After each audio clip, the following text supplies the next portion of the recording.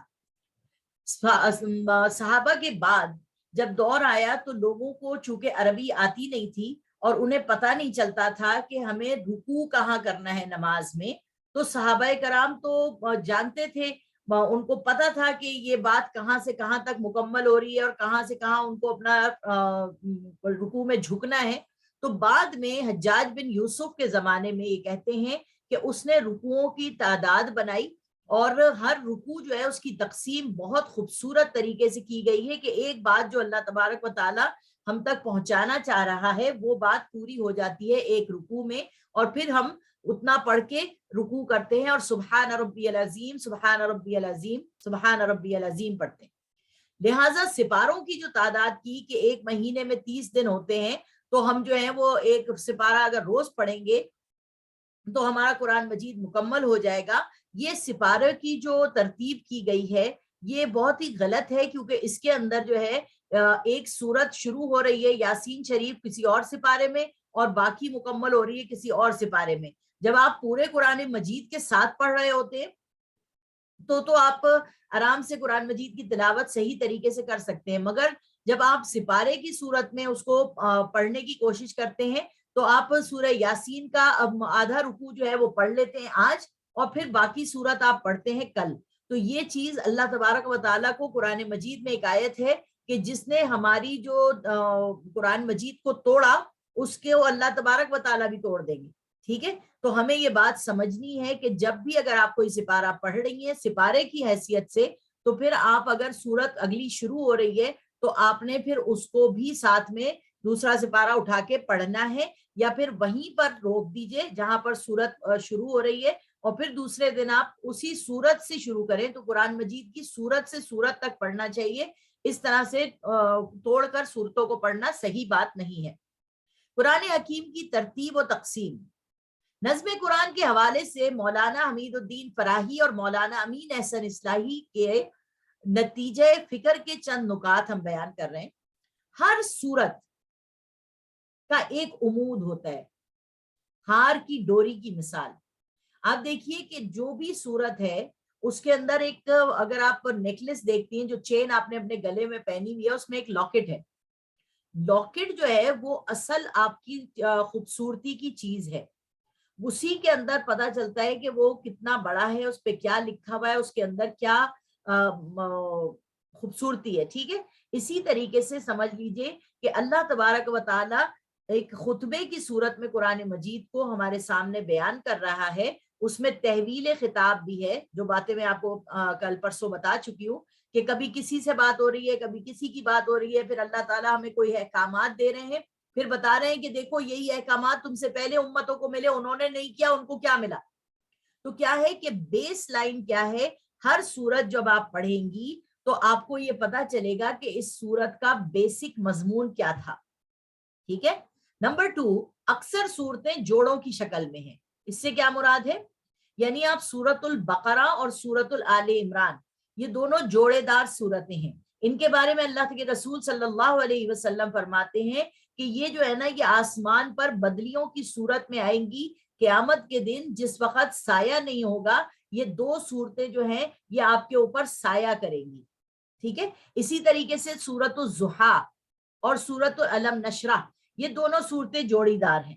اسی طریقے سے نظم قرآن کے اندر جب ہم دورہ قرآن پڑھاتے ہیں، جب ہم دورہ قرآن کرتے ہیں، اور ہم نے جو کیا ہے اس میں آپ کو میں بتاتی جاتی تھی کہ یہ صورتیں کن کن صورتوں کی آپس میں جوڑی دار صورت ہے، جیسے سورت النور اور سورت الاحزاب۔ سپاروں کا یعنی صورتوں کا بیچ میں کافی رستہ ہے مگر یہ جوڑی دار صورتیں ہیں۔ اسی طریقے سے سورت یوسف اور سورت القصص یہ دونوں جوڑی دار صورتیں ہیں، ٹھیک ہے؟ باقی مکی مدنی صورتوں کے 7 گروپ ہیں۔ اب یہاں بتا دیں اللہ تبارک و تعالیٰ نے جو ہم نے پیچھے ایک موضوع پڑھا تھا اور اس میں یہ پڑھا تھا کہ مکی صورتوں میں کیا ہے، مکی صورتوں میں ایمان کی پختگی کا ذکر کیا گیا ہے مکی صورتوں میں اللہ تبارک و تعالیٰ نے لوگوں کو غور و فکر کی دعوت دی ہے، لوگوں کو یہ کہا ہے کہ دیکھو، کھول آنکھ، زمین دیکھ، فلک دیکھ، فضا دیکھ، مشرق سے ابھرتے ہوئے سورج کو ذرا دیکھ، اور یہ یاد رکھ کہ تو نے ایک دن مرنا ہے۔ قیامت کا، آخرت کا یقین دلایا گیا ہے لوگوں کو، کیونکہ موت کا یقین سب کو ہے مگر آخرت کا یقین نہیں ہے، ڈے آف ججمنٹ کا یقین نہیں ہے، اس لیے مکی صورتوں میں ڈے آف ججمنٹ کو ہائی لائٹ کیا گیا ہے، ٹھیک ہے، اور مدنی صورتوں میں احکامات دیے گئے ہیں۔ اب مدنی صورتوں میں جو اللہ تبارک و تعالیٰ نے احکامات دیے ہیں اس میں نماز، روزہ، حج، زکوٰۃ، نکاح، طلاق، رضاعت، یہ ساری چیزیں بتائی گئی ہیں۔ قرآن مجید کی میں نے آپ کو کل بھی یہ بات بتائی تھی کہ ترتیب نزولی الگ ہے اور ترتیب مصحف الگ ہے۔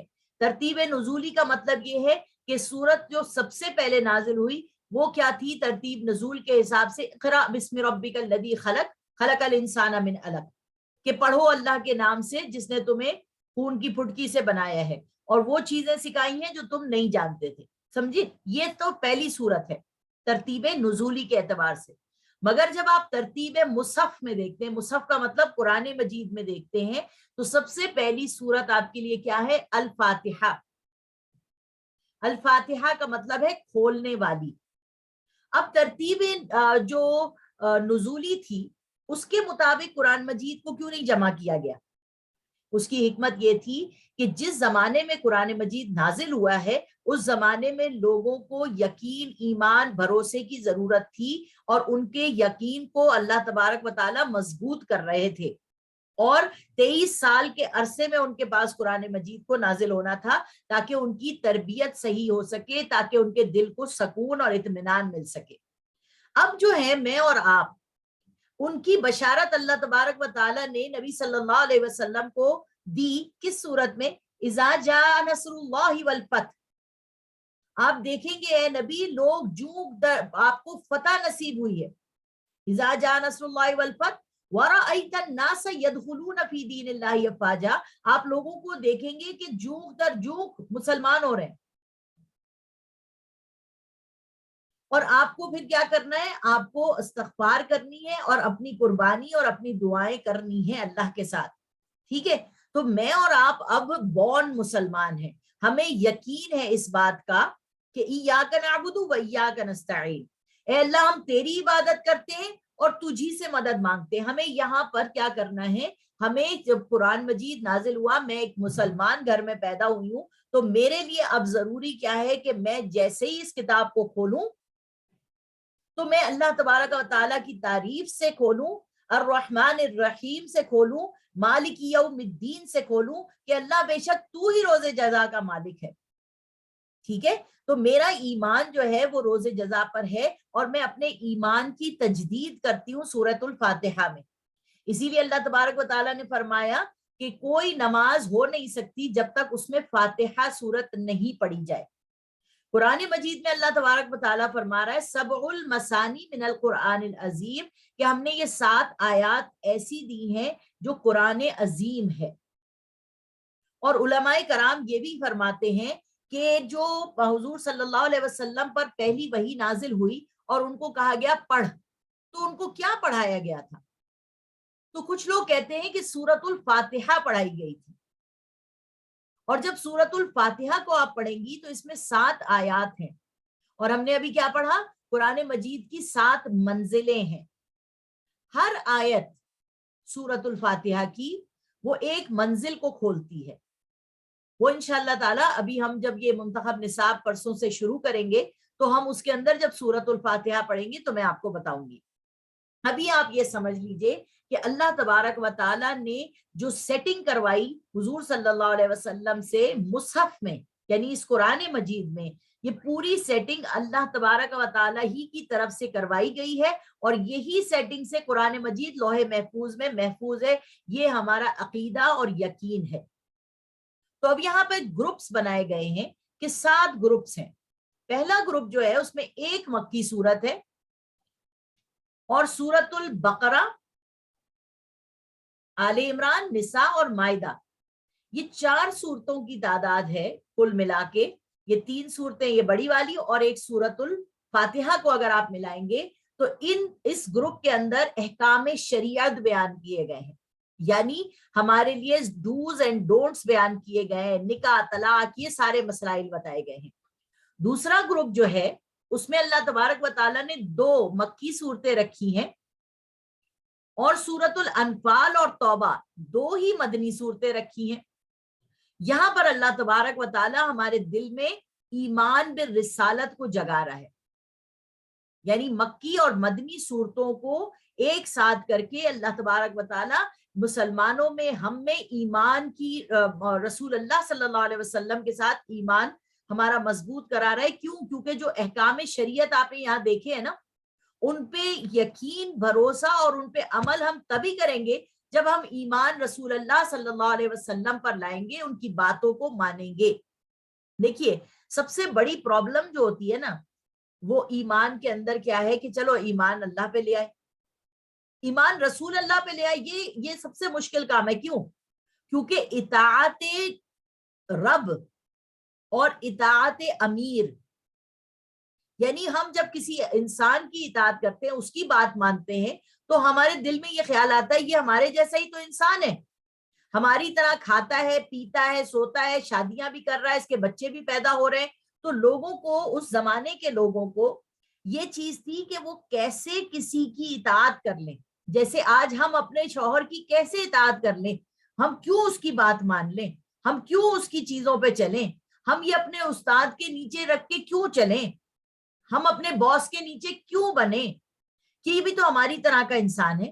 مگر اللہ تبارک و تعالیٰ یہاں پہ بتا رہے ہیں کہ یہ تمہارے جیسا انسان ہے، ما انا الا بشر مثلکم، نبی صلی اللہ علیہ وسلم ہمارے جیسے انسان ہیں، مگر ایکم مثلی، ان کے جیسا انسان ہے کون؟ ان کے جیسا انسان ہے کون کہ نبی صلی اللہ علیہ وسلم نے روزے رکھنے کا ہمیں حکم دیا اللہ نے قرآن مجید میں، اور نبی صلی اللہ علیہ وسلم کا روزہ ہوتا تھا صوم وصال۔ صوم وصال کسے کہتے ہیں؟ یعنی آپ نے روزہ کھولا ہی نہیں اور اگلے دن کا روزہ شروع ہو گیا اور پھر آپ نے 2 دن کے بعد اپنا افطاری کی۔ صحابہ کرام نے نبی صلی اللہ علیہ وسلم سے فرمایا کہ یا رسول اللہ آپ صوم وصال رکھتے ہیں، ہمیں کیوں نہیں رکھنے دیتے، ہم بھی رکھیں؟ تو حضور نے فرمایا ایکم مثلی، تم میں سے کون میرے جیسا ہے؟ مجھے تو میرا رب کھلاتا ہے، پلاتا ہے، سلاتا ہے، سب کچھ کرتا ہے۔ تو کیا ہے کہ یہ چیزیں ہمیں پتہ ہونی چاہیے کہ نبی صلی اللہ علیہ وسلم کو انسان اللہ نے ضرور بنایا، مگر وہ اشرف المخلوقات میں سب سے بہترین انسان تھے۔ تو ان کے اوپر ایمان لانا، ان کی بات پر یقین کرنا، ان کی بات پر بھروسہ کرنا، یہ ہمارے لیے سب سے زیادہ ضروری ہے، کیونکہ جو چیزیں اللہ تبارک و تعالیٰ انہیں عطا فرما رہے ہیں وہ ہم تک پہنچا رہے ہیں، تو ہم یقین اگر نہیں کریں گے تو پھر ہمارا قرآن کے اوپر یقین کیسے ہوگا؟ ٹھیک ہے۔ تیسری منزل جو آ رہی ہے اس میں بھی سورۃ الینس سے لے کر سورۃ المومنون 14 صورتیں مکی ہیں، اور میں نے آپ کو بتا دیا نا مکی صورتوں کے مضمون کیا ہیں، انذار آخرت ہے، اور ایک صورت اس میں مدنی ہے، سورۃ النور۔ اس کے اندر بھی اللہ تبارک و تعالیٰ ایمان بالرسالت کے اوپر زور دے رہے ہیں کہ میرے نبی پر ایمان لاؤ، میرے نبی کی ہر چیز کو سمجھنے کی کوشش کرو۔ اور ان صورتوں کا جو مرکزی مضمون ہے نا وہ یہ ہے کہ لوگ حضور صلی اللہ علیہ وسلم سے معجزات طلب کرتے تھے اور کہتے تھے ذرا معجزہ تو دکھاؤ۔ اب پہلے تو موسیٰ علیہ السلام نے اتنے معجزے دکھائے، یونس علیہ السلام نے معجزہ دکھایا، ہود علیہ السلام نے معجزہ دکھایا، صالح علیہ السلام نے معجزہ دکھایا، تم بھی دکھاؤ۔ تو ان صورتوں میں اللہ تبارک و تعالی نبی صلی اللہ علیہ وسلم کو فرما رہے ہیں کہ اے نبی صلی اللہ علیہ وسلم میں معجزہ نہیں دکھاؤں گا، اور اگر میں نے معجزہ دکھا دیا تو جیسے پہلی امتوں نے یقین نہیں کیا، بھروسہ نہیں کیا اپنے نبی کا، اور انہوں نے نافرمانی کی میرے معجزے کی، تو میں نے ان قوموں کو برباد کر دیا، تہس نہس کر دیا۔ تو اے نبی اگر آپ کو شوق ہو رہا ہے کوئی معجزہ دکھانے کا تو جائیے آسمان پہ سیڑھی لگا کے چڑھ جائیے اور معجزہ لے آئیے، یا زمین میں سرنگ بنا لیجئے اور معجزہ لے آئیے، میں نہیں دکھاؤں گا۔ انہیں ایمان لانا ہے، یقین کرنا ہے آپ کی بات پر، کریں، نہیں یقین کرنا تو نہ کریں۔ ٹھیک ہے، تو یہ جو ہے تیسری منزل میں ہمیں یہ بات پختہ کروائی گئی۔